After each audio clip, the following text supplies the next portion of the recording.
आज से मैं इस चैनल पर द डीमन हंटर सीरीज को स्टार्ट करने जा रहा हूँ, जिसकी स्टोरी लाइन और एनिमेशन काफी अच्छे हैं। उम्मीद है कि आपको इस सीरीज काफी पसंद आएगी। इस कहानी की शुरुआत में हमें मेंग जुआन नाम के लड़के को दिखाया जाता है, जिसे अपने बचपन की बातें याद आती है, जब उसके गाँव पर डिमस ने हमला कर दिया था और सभी लोगों को बेरहमी से मार डाला। उसे अपनी माँ की बहुत याद आ रही थी। अब हम पास्ट का सीन देखते हैं, जब मेंग जुआन गाँव के बच्चों के साथ खेल रहा था। वो अभी से 5 साल का था, इसीलिए वो बहुत शरारतें करता था। गाँव वाले उससे बहुत परेशान थे। बॉल से खेलते हुए सभी बच्चे समुद्र के किनारे आ जाते हैं। तभी हम गांव में एक अजीब सा मॉन्स्टर देखते हैं, जो गांव में घूम रहा था और अब वो मेंग और उसके दोस्तों की तरफ बढ़ने लगता है। पर तभी वहां मेंग की माँ आ जाती है, जिनका नाम वाई नियान यून था। वो मेंग को खेलने से मना करती है और कान पकड़कर अपने साथ ले जाती है। गाँव के बाकी बच्चे अभी भी वहीं खेल रहे थे। एक बच्चा टकराकर नीचे गिरने लगता है। तभी जमीन में छिपा हुआ मॉन्स्टर उस बच्चे को खा जाता है और वापस से गाँव की तरफ बढ़ने लगता है। नियान यून अपने बेटे के साथ गाँव के पास मौजूद पहाड़ी पर आ गई थी। मेंग एक पेंटिंग ड्रॉ करता है, जिसमें उसने एक पेड़ को ड्रॉ किया था।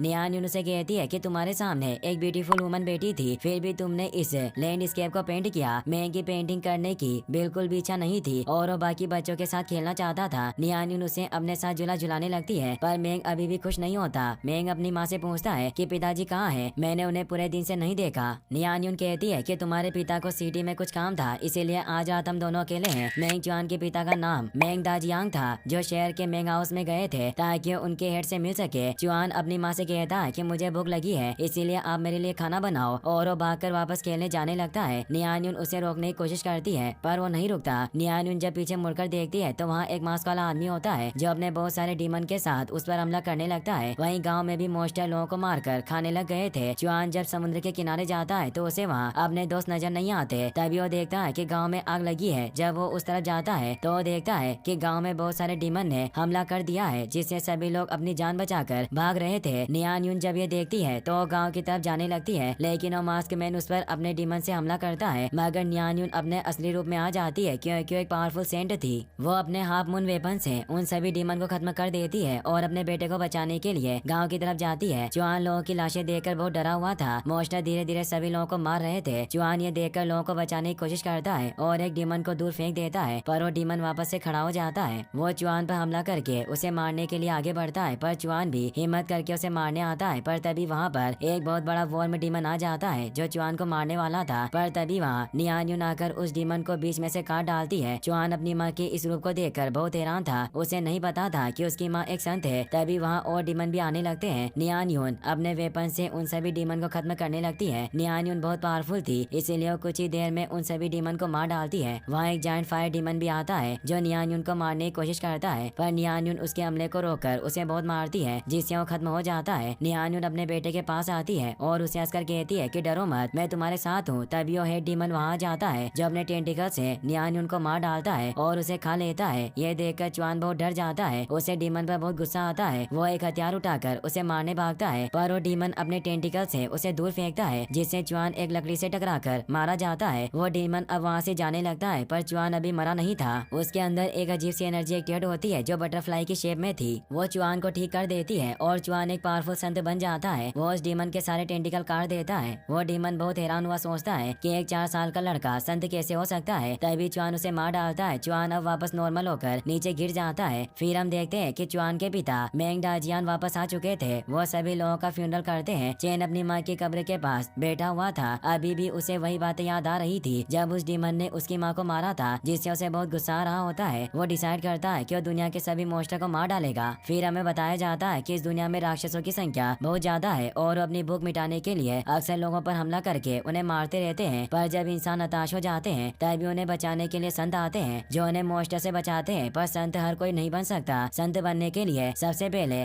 5 रियल में की प्रैक्टिस करनी पड़ती है, जो कल्टिवेशन की क्लास की तरह है। सबसे पहली फाउंडेशन बिल्डिंग लेवल, दूसरी इंटरनल ट्रेनिंग, तीसरी मेरो वाश, चौथी रेनेसेंस और 5वीं परफेक्शन लेवल होती है, जिन्हें रियल में भी कहा जाता है। इन सभी की प्रैक्टिस करने के बाद अगर उन्हें ग्रेट डिवाइन से गुजरने के बाद युआंचू माउंटेन को पास करने का मौका मिलता है। युआंचू माउंटेन ह्यूमैनिटी का सबसे ओल्डेस्ट सेक्ट है। इसे पास करने के बाद लोग संत बन सकते हैं और उनके पास ग्रेट पावर का कंट्रोल होता है, जिससे वो आसानी से मोस्टा खात्मा कर सकते हैं। जुआन भी अब संत बनना चाहता था, इसीलिए उसके डैड उसे डोनगिंग सिटी लेकर आते हैं, क्योंकि ह्यूमन प्रैक्टिस करने के लिए कई ताविस्ट मोनेस्टेरीज का निर्माण किया गया था और शहर में शांति बनाए रखने का काम युआंग पैलेस और 3 होली फैमिलीज करती थी, जिनके नाम मेंग फैमिली, यून फैमिली और बाई फैमिली थी। चुआन के पिता मेंग फैमिली के वंशज थे, इसीलिए चुआन को आसानी से ताओइस्ट मोनेस्टेरी में प्रवेश मिल जाता है, जहाँ चुआन पूरी लगन और मेहनत के साथ प्रैक्टिस करने लगता है। पर कुछ बच्चे एक सर्टेन रियल में यानी निश्चित दायरे से आगे नहीं बढ़ सकते, इसीलिए उन्हें निकाल दिया जाता है। चुआन सोचता है कि मैं एक संत नहीं बल्कि सबसे स्ट्रॉन्ग बनूंगा, मेरे अंदर एक सीक्रेट पावर है। फिर अब हम 9 साल के बाद का समय देखते हैं। चुआन अब बड़ा हो चुका था। चुआन को अपनी बॉडी में एक मिस्टीरियस स्पेस मिला था, जिसे ओशन ऑफ कॉन्शियसनेस कहते हैं, यानी चेतना का सागर, जो आईब्रो के बीच में पॉइंट होता है जिसमें उनकी आत्मा रहती है। पर चुआन के ओशन ऑफ कॉन्शियसनेस में वही अजीब सी एनर्जी मौजूद थी जिसने बचपन में उसे बचाया था। वो उसे प्रैक्टिस करवाने के लिए डिमन को क्रिएट कर सकती थी, जिन्हें मारकर चुआन बचपन से ट्रेनिंग ले रहा था। चुआन उन मॉन्स्टर से कई बार हारा, पर उसने हार नहीं मानी और हर बार खड़ा होकर उन्हें मारता रहा, जिससे अब वो धीरे धीरे स्ट्रॉन्ग बनता जा रहा था, जिससे अब डिमन के नॉर्मल अटैक उसका कुछ नहीं बिगाड़ सकते थे। सभी स्टूडेंट आज अपनी रैंकिंग चेक करते हैं, पर चुआन की रैंक लगातार गिरती जा रही थी और वो अभी 14 रैंक पर था, क्योंकि वो हमेशा कुछ न कुछ ड्रॉ किया करता था और सीक्रेट टेक्निक की तलाश में रहता था, क्योंकि 5 रियल में स्टेज में से 4 की प्रैक्टिस टैलेंट के साथ की जा सकती थी। लेकिन अगर कोई परफेक्शन रियल में पहुंचना चाहता है तो उसके पास एक सीक्रेट टेक्निक होनी जरूरी थी, वरना वो हमेशा के लिए चौथे स्टेज में ही फंस कर रह जाएगा और कभी संत नहीं बन पाएगा। मास्टर सभी को बताते हैं कि 3 दिन बाद टॉप 16 डीमन स्लेइंग कॉन्टेस्ट शुरू होगा, इसीलिए सभी तैयारी में लग जाएं। वहाँ यून फैमिली की एक लड़की भी मौजूद थी जिसका नाम किंगपिंग था। वो चुआन की फियांसे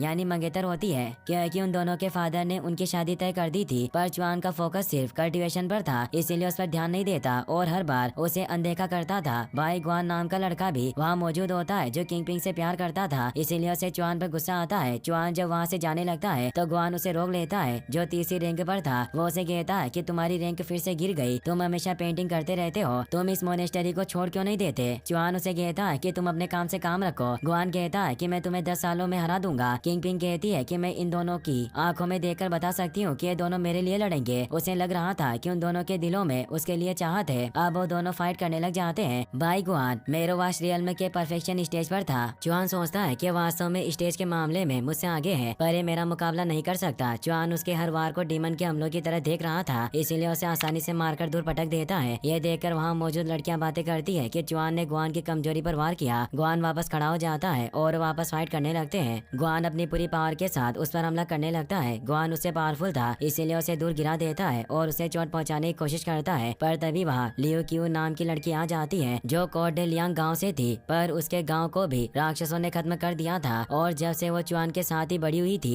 क्यू धनुष विद्या में बहुत माहिर थी और वो अपने एरो से वहाँ हमला करके ग्वान को दूर कर देती है। चुआन उसे कहता है कि तुम यहाँ क्या लेने आई हो, तो वो कहती है कि क्या तुम भूल गए, हमारे साथ में प्रैक्टिस करने का वक्त हो गया है, मैं कब से तुम्हारा इंतजार कर रही थी। ग्वान चुआन से कहता है कि क्या तुम्हारी सीक्रेट टेक्निक है, लड़कियां हैं जो तुम हमेशा बचने के लिए इनके पीछे छिपते हो। क्यू अपने पैर से एक एरो उसकी तरफ फेंकती है, जो उसके पास से होकर निकलता है, जिससे उसके मुंह पर स्कार हो जाता है। क्यू कहती है कि तुम हमेशा भोगते रहते हो। ग्वान इसे भड़क जाता है, पर तभी वो क्यू नाम का बंदा उसे रोक लेता है, जो वहाँ का मेजर था और उसकी पावर सबसे ज्यादा थी। वो चुआन से कहता है कि तुम्हें अभी तक अपनी सीक्रेट टेक्निक नहीं मिली है। 3 दिन बाद डीमन स्लेइंग कॉन्टेस्ट की प्रारंभिक परीक्षा होगी, अगर तुम्हें लड़ना है तो अच्छी प्रैक्टिस करो। चुआन कहता है कि मेजर तुम मेरी चिंता मत करो, 3 दिन बाद प्रारंभिक परीक्षा में मिलते हैं। अब वो क्यू के साथ वहाँ से निकल जाता है। किंगपिंग उसे कहती है कि तुम उस लड़की के साथ कहाँ जा रहे हो, पर वो उसकी नहीं सुनता। किंगपिंग अपने पिता यून फान के पास आती है और उन्हें बताती है कि मैं चुआन के साथ सगाई तोड़ना चाहती हूँ। वो मुझ पर बिल्कुल भी ध्यान नहीं देता, ना ही मुझे लाइक करता है, इसीलिए मुझे नहीं चाहिए। फान बताता है कि इस पूरे डोंगनिंग सिटी में संत के 3 ही परिवार हैं। हमारे यून फैमिली में बहुत कम लोग हैं, इसीलिए मेंग फैमिली में शादी करना सबसे अच्छी चॉइस है। वहीं हम मेंग मेंशन का सीन देखते हैं, जहाँ की चुआन पर हमला करती है, पर चुआन अपने एरो को अपनी स्वॉर्ड से काट देता है। यह देखकर वहाँ के लोग हैरान होते हैं कि अब उस पर लगातार कई सारे हमले करती है, पर चुआन उन सारे एरो को काटता जाता है। अब वो क्यू पर हमला करने लगता है, पर क्यू से बचती हुई उस पर हमला करने लगती है। अब वो अपनी 7 स्टार एरो टेक्निक से उस पर हमला करती है, पर चुआन उन सभी एरो को भी रोक देता है। क्यू अब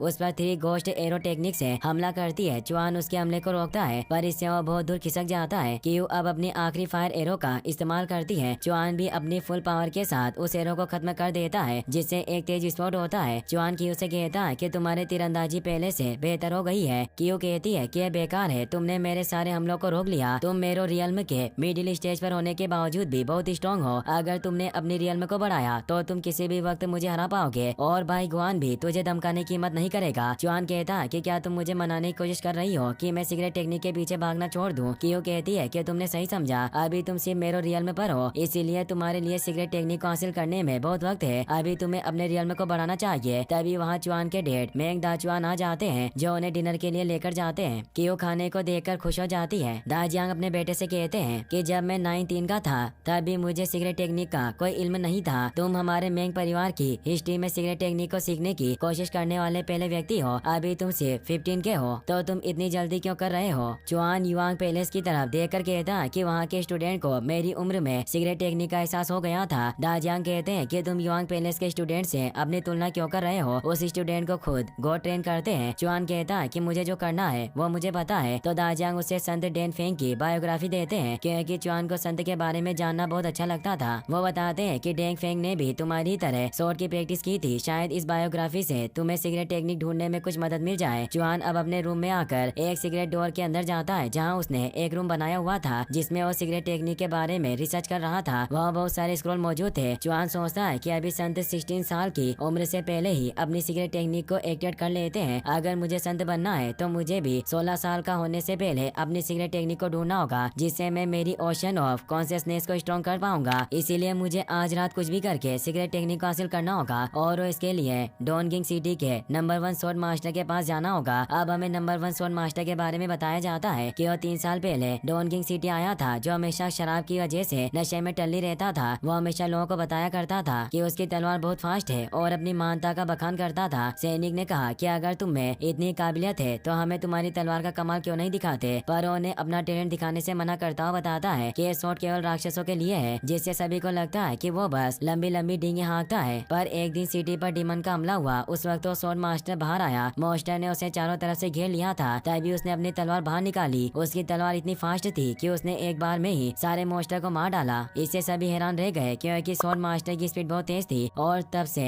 वो आदमी डोनगिंग सिटी का नंबर 1 शॉट मास्टर बन गया। चुआन अब एक ओल्ड मास्टर के पास आ जाता है जो एक रूप पर बैठा शराब पी रहा था। चुआन उनसे अक्सर मिला करता था। वो उन्हें कहता है कि आज मैं आपके लिए हमारे रेस्टोरेंट की नई शराब लाया हूँ। शॉट मास्टर कहते हैं कि भले ही तुम कितनी भी कोशिश कर लो पर मैं तुम्हें सिगरेट टेक्निक के बारे में कुछ नहीं बताऊंगा। तुम मुझे परेशान करना बंद कर दो। तो चुआन उस वाइन को तोड़ने लग जाता है जिससे शॉट मास्टर उसे न चाहते हुए भी सिखाने के लिए तैयार होना पड़ता है। अब वो दोनों फाइट करने लग जाते हैं। फाइट के दौरान ही वो चुआन को बताते हैं कि अगर तुम अपनी सिगरेट टेक्निक को एक्टिवेट करना चाहते हो तो पहले तुम्हें बॉडी माइंड और एबिलिटी में ट्रिनिटी को हासिल करना होगा। बॉडी रियल में प्रैक्टिस है जो शक्ति का सोर्स है, लेकिन एबिलिटी तुम्हारी ट्रिक है कि तुम उसे कैसे इस्तेमाल करते हो। जैसे तुम्हारे हाथ में तलवार है और तुम उसे कैसे यूज कर रहे हो। लेकिन माइंड सबसे मिस्टीरियस है। ये वो ब्रिज है जो बॉडी और एबिलिटी को एक साथ जोड़ता है। लेकिन अगर मन ने धोखा दे दिया तो तुम कभी सिगरेट टेक्निक को एक्टिवेट नहीं कर पाओगे। और वो अब अपनी सिगरेट टेक्निक को एक्टिवेट करके उस पर हमला करने लग जाते हैं और उनकी इस टेक्निक का नाम लैंडस्लाइड था। चुआन उनकी सिगरेट टेक्निक से बचता है और उन पर हमला करने लगता है। शॉट मास्टर भी सोचते हैं कि इस लड़के का टैलेंट बहुत अच्छा है, बस ये मेरे गंभीर होने का इंतजार कर रहा था। बस इसका मन थोड़ा विचलित है और वो चुआन से पूछते हैं कि तुम आखिर अपनी जिंदगी में क्या चाहते हो। चुआन उन्हें बताता है कि मैं संत बनना चाहता हूँ। वो दोनों ग्राउंड में फाइट भी करते रहते हैं। चुआन कहता है कि मैं दुनिया के सभी राक्षसों को मारना चाहता हूँ ताकि मैं अपनी माँ का बदला ले सकूँ, चाहे इसके लिए मुझे मरना भी पड़े तो मुझे इसका कोई गम नहीं होगा। वो शॉट मास्टर उस पर अपनी सिगरेट टेक्निक से हमला करता है पर फिर भी चुआन आगे से नहीं हटता, इसीलिए अपना हमला रोक देते हैं और कहते हैं कि बच्चे तुम सचमुच पागल हो। चुआन को समझ आता है कि वो हमेशा शक्ति से पेश आ रहा था। वो हमेशा अपनी माँ को याद करता था और ब्रश से पुरानी यादों को याद करता था, पर इसमें उसने बदलाव किए थे। चुआन अब ब्रश को तलवार से बदल देता है जिससे अब उसकी सिगरेट टेक्निक एक्टिवेट हो जाती है। तभी बहुत सारे मोस्टर उसके सामने आते हैं पर वो उन सभी को खत्म करने लग जाता है। उसकी स्पीड सिगरेट टेक्निक की वजह से बहुत फास्ट हो चुकी थी। वो मन में अपनी माँ से कहता है कि बदला लेने के लिए सिगरेट टेक्निक को सीखना सिर्फ मेरा पहला कदम था, मैं संत बनकर रहूंगा। इसी के साथ ये एपिसोड यहीं पर खत्म हो जाता है। गाइस, आपको ये वीडियो कैसी लगी मुझे कमेंट में जरूर बताना। साथ ही अगर आप इसके डेली वीडियो देखना चाहते हो तो इस वीडियो को लाइक करना और दोस्तों के साथ शेयर करना मत भूलना। मिलते हैं अगली वीडियो में। Thanks for watching.